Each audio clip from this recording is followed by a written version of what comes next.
I am also not a morning person.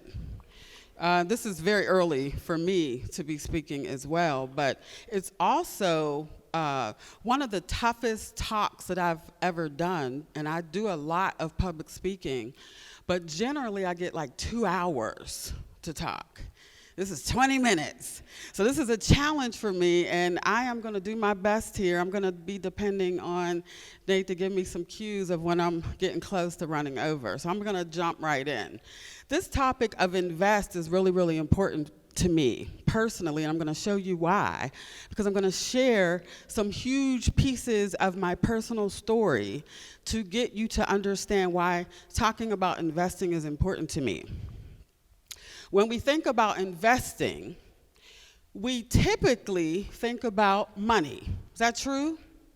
Most of us, the first thing we think about is investing in money or materials or brick and mortar buildings or community investment. We always seem to think about things or money.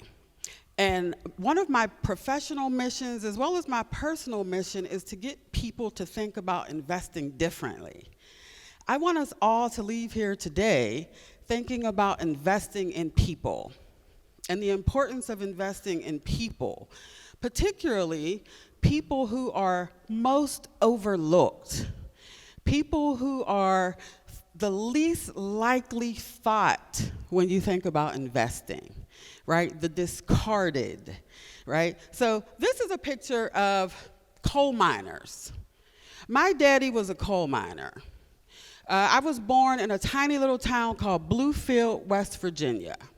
In Bluefield, back when I was a child, I'm not going to tell you how old I am yet, because that's none of your business, but I'll let you know in a little bit. But I grew up in a time in West Virginia where coal mining was very similar to the steel mills here in Pittsburgh. Good blue-collar jobs where you could raise a family, right? That was coal mining when my dad got into it, when he was actually about 15 years old. Coal mining was not good to our family in the 70s, late 70s, so we trekked our way to Pittsburgh, where my father was told by a family member that if you can get here, if you can get your family here, I can get you a job in the steel mills. Well, my dad was tired of the coal mines because it's dirty, dangerous work, and he was more than happy to get here also because our entire family had been living with my maternal grandmother, who was his mother-in-law. So he jumped at it.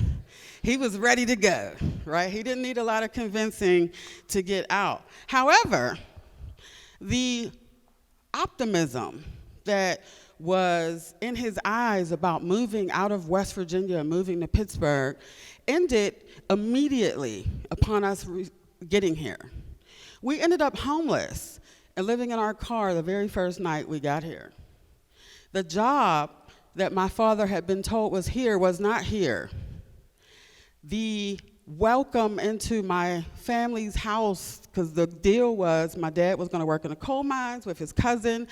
Our family was going to live with his family until he could get on his feet. But when he found out that this job wasn't here, he shucked the whole deal. He was done. I'm not going to live with them. We'll figure it out on our own. And as a man who has worked since he was 12 years old, in his mind, he could get a job like that. He could get his family on their feet. Well, it didn't happen. We ended up homeless. My brother and I ended up in a foster home. And it took some support from, this is an actual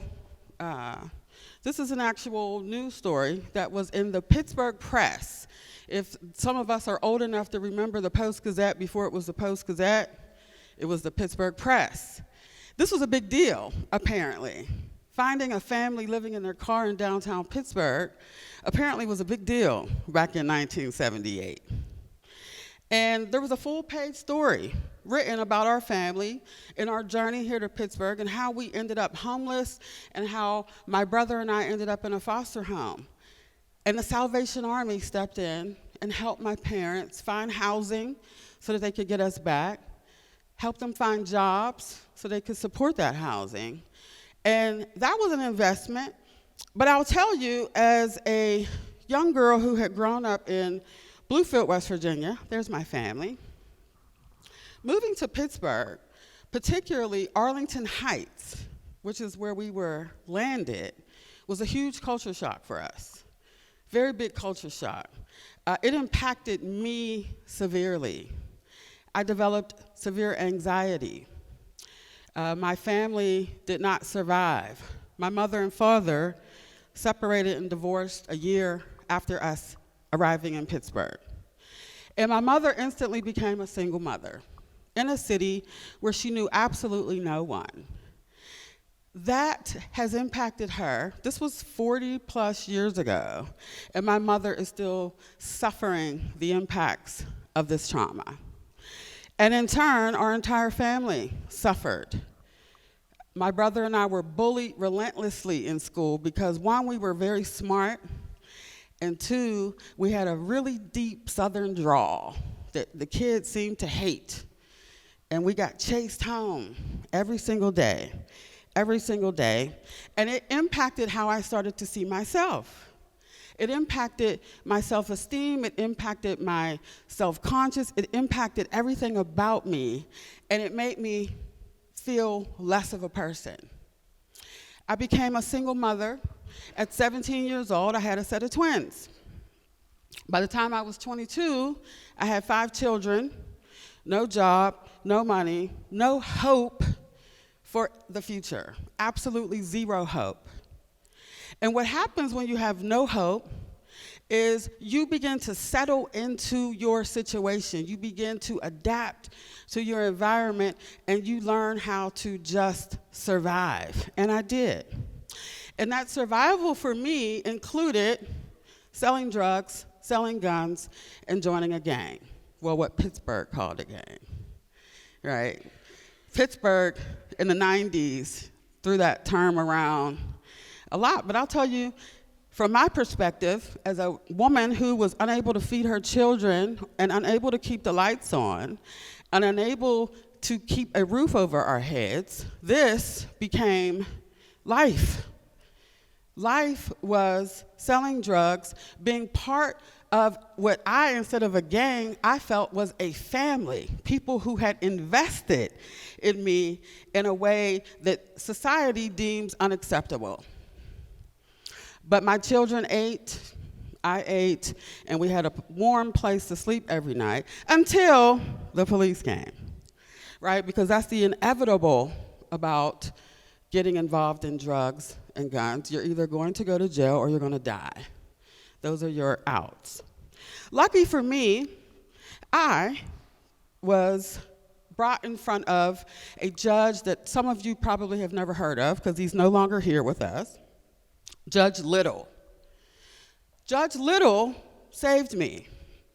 Judge Little invested in me and didn't even know he was doing it. What he invested in me was a belief that I deserved a second chance. He did not take my one experience and say that I deserved nothing. I didn't deserve to grow. I didn't deserve to do better. I didn't deserve to learn from my mistakes. He gave me something that no one else had given me in practically my entire life.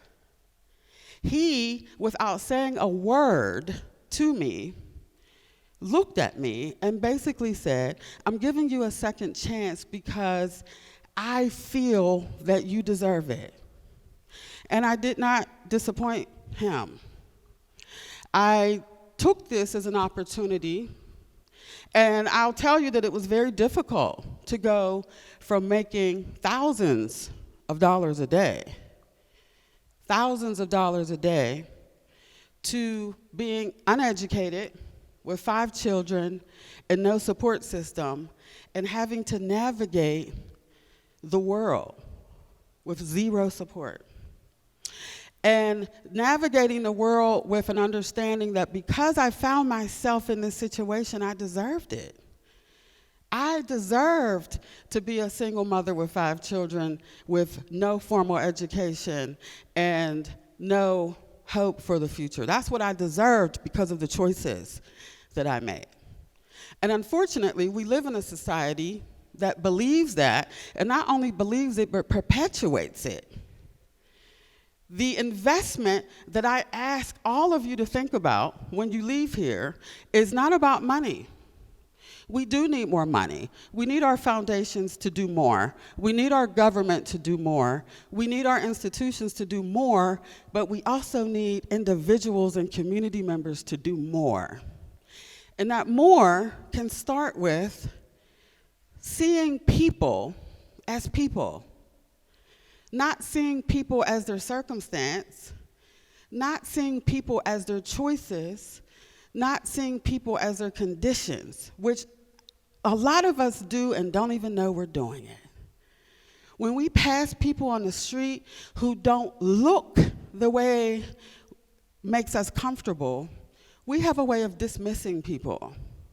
A lot of people who are doing social services work are dismissing people because they are looking at their current condition and not the trauma that has gotten them to those decisions and choices and conditions.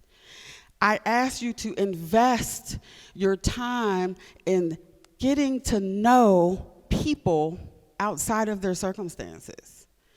I encourage you to encourage our school districts and our school systems to invest in our children beyond the school to prison pipeline. I encourage you to invest your time researching political candidates and making sure that they are committed to the constituents that have voted for them and even the ones who haven't. I encourage you to invest in yourselves to explore your own implicit biases. To recognize that you take those biases into every room that you enter and every action that you take, and it is impacting someone directly even when you don't know. Even when you don't make direct contact with people, your actions, your thought processes, how you vote, how you converse about people trickles down into decisions that are made about folks every single day. And I know this because this is the work that I have chosen. I have chosen to face the majority of my energy and direct it into the people that have been forgotten, dismissed, and discarded. And I do that because I am one of the people that has been dismissed and discarded. There is absolutely nothing that makes sense in any part of my life that even I can begin to understand why I'm standing here in front of you today. I can promise you that 25 years ago, nobody was asking me what I thought. Nobody was considering me to be an executive director of a nonprofit.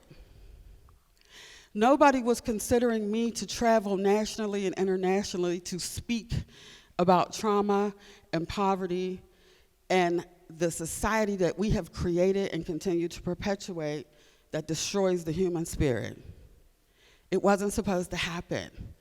I have just given you at least 6 statistical data points that I have been a part of throughout my life, and had people not invested their time, their love, their support of me, I would not be here.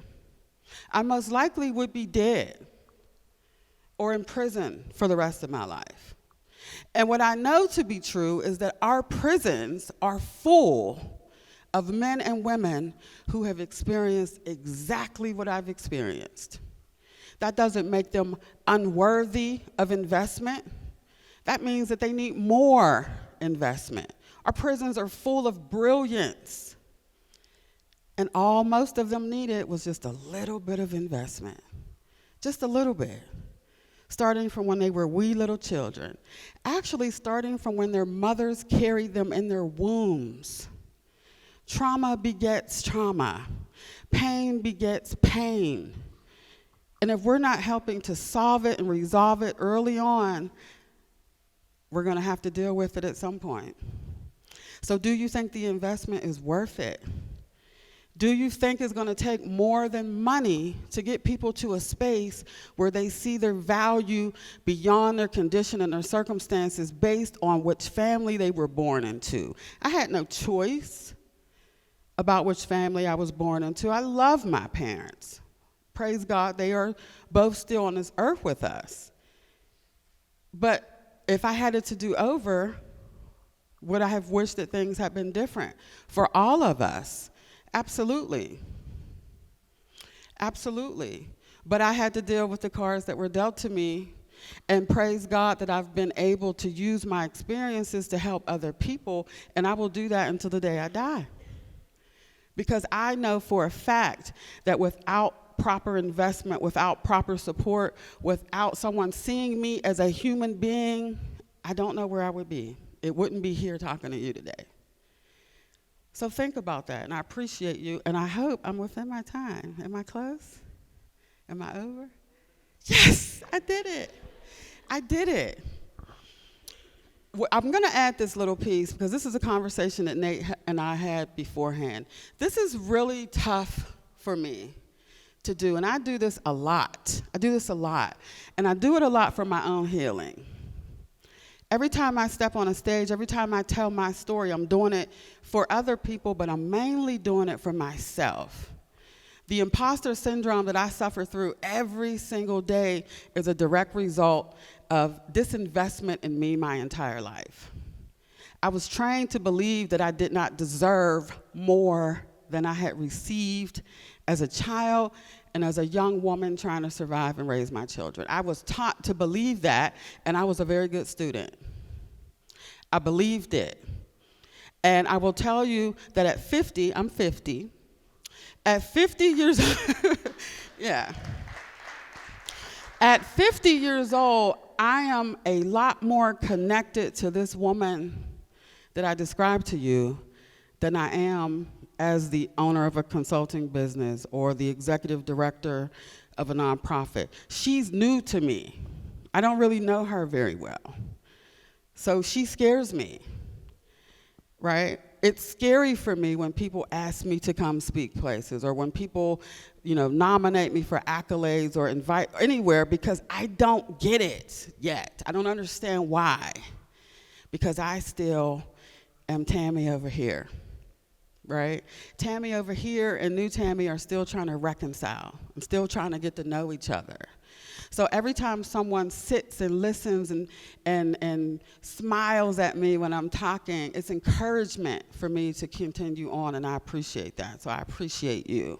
And thank you for having me. I appreciate it.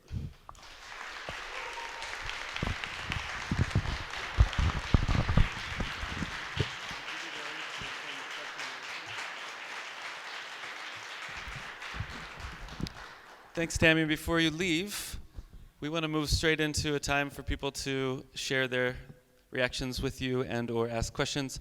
So if you don't mind coming back up just for a few more minutes. Questions for Tammy?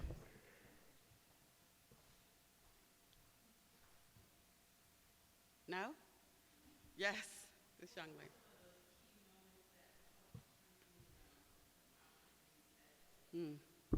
Well, I'll just say that the very first motivator for me are my children. Sitting in a courtroom, literally being forced, and that story in itself is a chapter in my book, being faced with mandatory minimum sentences for drug possession and distribution. I was told that I had to serve a mandatory sentence if I was convicted.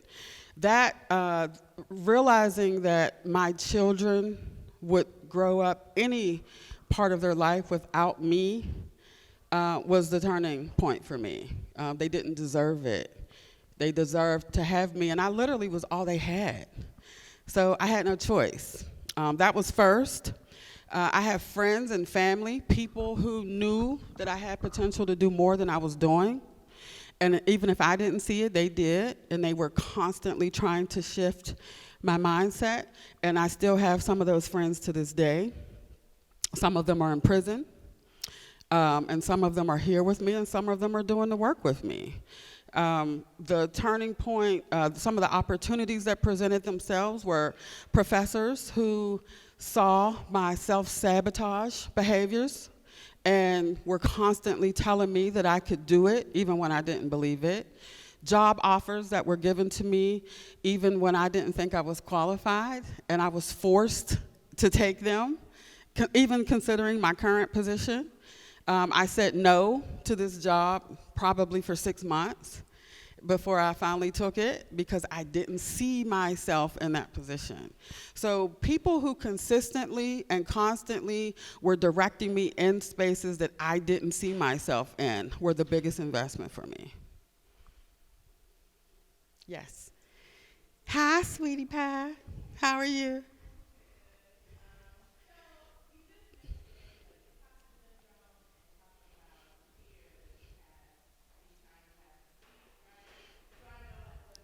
Yeah, that's right. Mm. Well, you just said it, right? Fear every single time. Every single time my fear is that what I have to say is not going to, it's not going to penetrate. It's not going to have impact. And no matter how many times I do this, I always have that very same fear. But what really makes me do it anyway is that I know that if there's only one person in the audience who hears what I have to say and is going to help impact them to get beyond the same traumas and the same experiences, then that it's worth it for me to impact just one person. And I always just envision that there is at least one person in the audience who needs to hear that to keep moving forward. And so I keep my focus on that because I am more of a giver than I am a receiver, right? So I won't do it for me. I'll do it for that person that I envision needs to hear it. Yes, ma'am.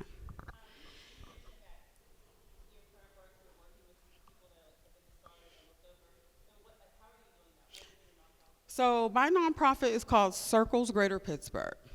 Circles Greater Pittsburgh is a national organization with a heavy, heavy focus on moving people out of poverty. That is our mission, is helping folks move themselves on that journey to self-sufficiency. At the core of that work is a focus on the psychology of poverty and poverty trauma, which is not happening a lot, right?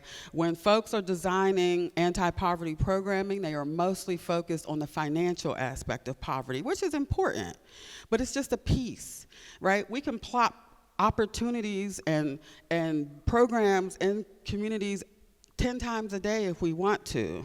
But if people don't see themselves in those spaces, it's not going to matter, right? So there's work that has to be done that prepares people mentally, psychologically, and emotionally to step outside of an uncomfortable comfort zone. So the uncomfortable comfort zone is this.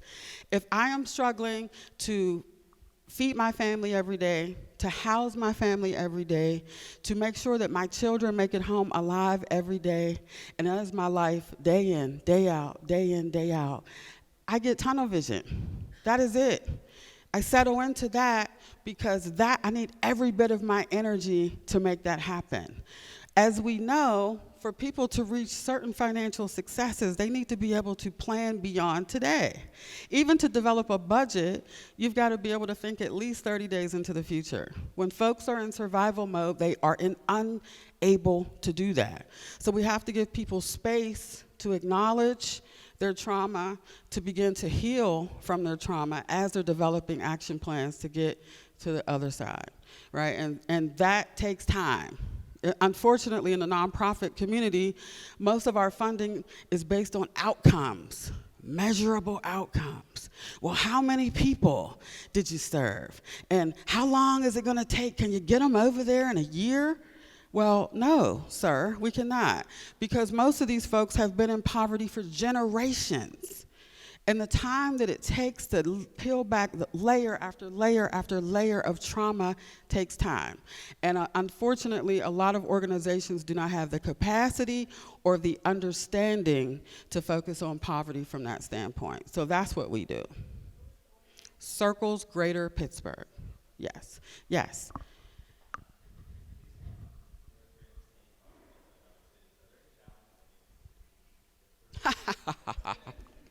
Yes, yes, I do. There are challenges that are unique, not definitely unique to Pittsburgh, but Pittsburgh needs some help, right? Starting with the black-white wealth gap here. Oh boy, yeah.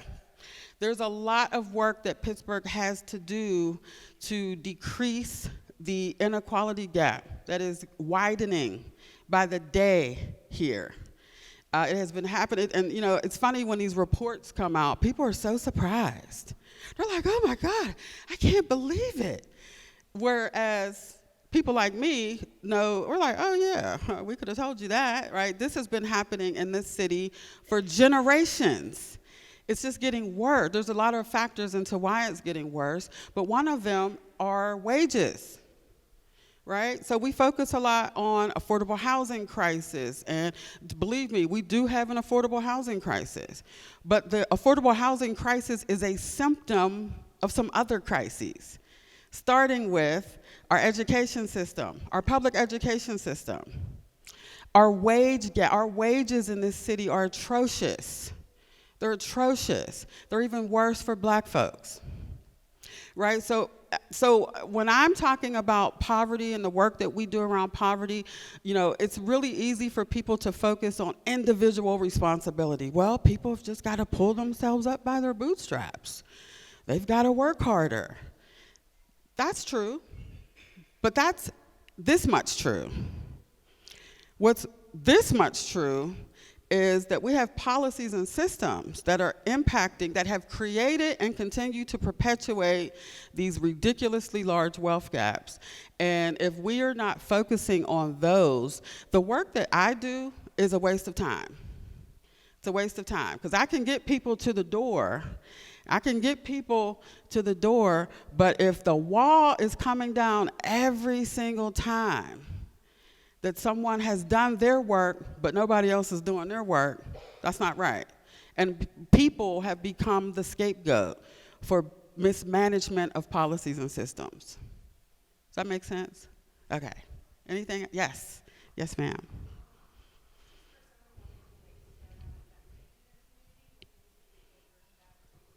So one of the things that I tell people the first thing to do, go to community meetings that are happening around you.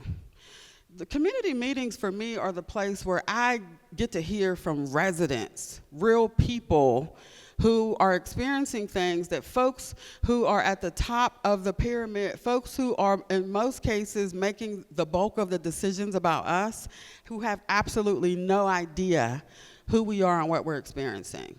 Having real conversations with real people is the best way to get that initial investment.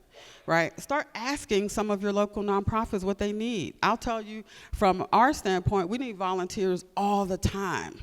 We have a very limited capacity. We have very limited funding. We always need more hands on deck. We need people like you who have access to spaces that I don't have access to. We need you to speak up at your Thanksgiving dinners. We need you to speak up in, groups, because here's one thing that's happening in Pittsburgh. People are talking about race. They're just talking about it in groups where people are not intermingled. Black folks are talking about race with black folks. White folks are talking about race with white folks. We need people who consider themselves to be our allies to speak up when you hear misinformation being spread. If you're ever in a room and somebody's talking about bootstraps, kick them. Not literally, but maybe. But we want to, because we have to stop this mentality, this idea that we're victim blaming is what we're doing. And with any other trauma, we have tons of resources. Physical trauma, we have tons of resources. We would pile on to somebody who is victim blaming any other trauma victim. But for some reason, when it comes to poverty trauma, folks are not piling on. Folks are pointing the finger and saying, yeah, they just should have made better choices. Not factoring in the environmental impact of poverty, the things that I can't control. Yes, I could work 80 hours a week, but if I make $7 an hour, is that going to get me out of poverty? It's not. So these are the things that we have to consider, and that's what I would suggest. I would suggest going to some community meetings, and it may be uncomfortable for you, right? It's uncomfortable to be the only white person maybe to walk into a meeting where, you're in Homewood trying to learn about the community and you walk in. It's uncomfortable. Guess what? I'm uncomfortable every day. I'm in spaces every day where I'm the only one, and I go in there anyway, right? Because my voice needs to be heard. People need to hear the truth about what people are enduring, not just enduring. People's lives should not be reduced to enduring, right? At what point do people get to thrive? Okay, sorry. I'm sorry, this gentleman had his hand up.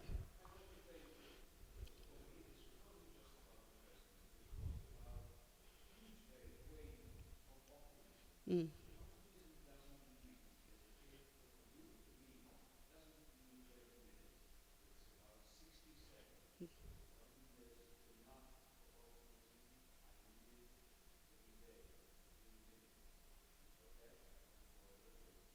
Thank you.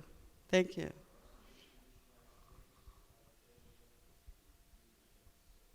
Thank you. Absolutely. Thank you very much. Yes, ma'am.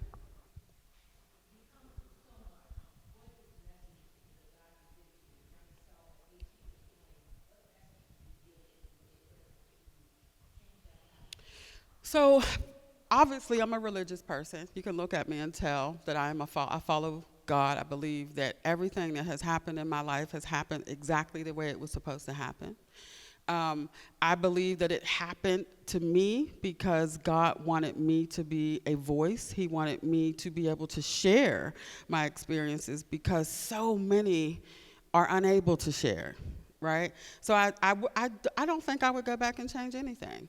If I had to change anything just because of my heart, I would wish that my mother and father had some of the opportunity that I've had.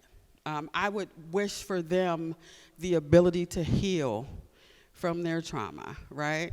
They're of that generation that just believes that you just plow through and, you don't get help and you don't get therapy and it is what it is. I would have wished that for them. All right. Thank you, guys. Thank you very much. Thank you.